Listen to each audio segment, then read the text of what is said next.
Hello everybody, just wanted to do a quick maintenance video here on a truck for you so you can see how to change the filter on a fuel water separator. The tools that you'll need is very basic. You're going to need gloves, you're going to need your filter kit with the O-rings, you're going to need a filter tool to remove the housing, and you'll need a container to hold the diesel that you're going to take out. So let's get started. Down here you have your drain for the fuel and the water, and you just open that right up. You'll let it start draining right into your container. You can open the top here, let it drain faster. I'll make sure you don't go too far and get air in your system, so just down to where the housing ends at the bottom. Alright, captured all of our diesel fuel there. Beautiful. Cap that off.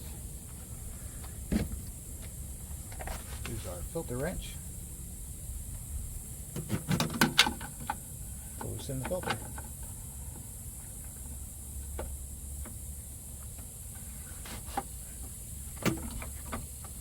Now these shouldn't be too unbelievably tight. If you go too tight on the O-ring, it will leak. That you certainly don't want to have happen. Time to change it once it gets up to the black band up the top there.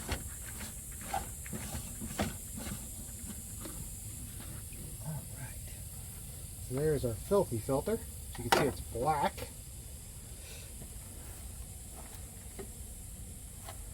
Open up our filter kit. You always want to keep these sealed until the last minute so they don't get dirt down.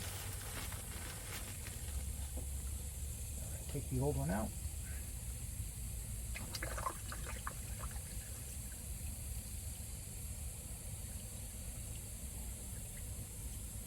Set it off to the side. Now I run a 10 micron over here on the fuel water separator, and the reason that I do that is so that I have to replace the engine filter less, because that one is a bigger pain and it tends to get air in it, gives you a lot of trouble restarting if it's not done 100% properly. We're going to take our cover here.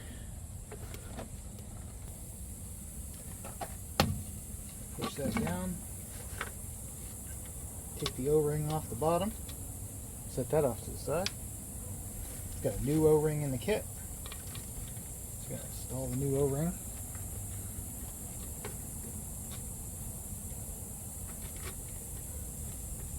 Alright, and you can just put it back on at this point.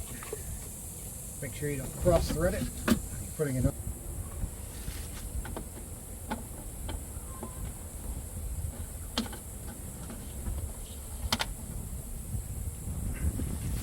I like to just snug it up with the filter wrench because I can't get that good of a grip on the ring with my hand. You don't want to go crazy. You just want to essentially get it a little bit better than hand tight, in my opinion. And right about there. I'm not putting that much force on it to tighten it down.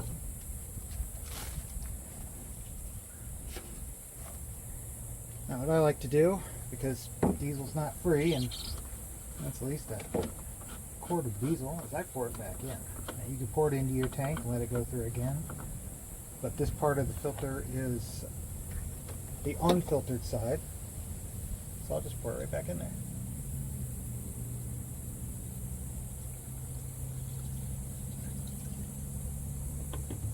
There we go. And put the cap back on.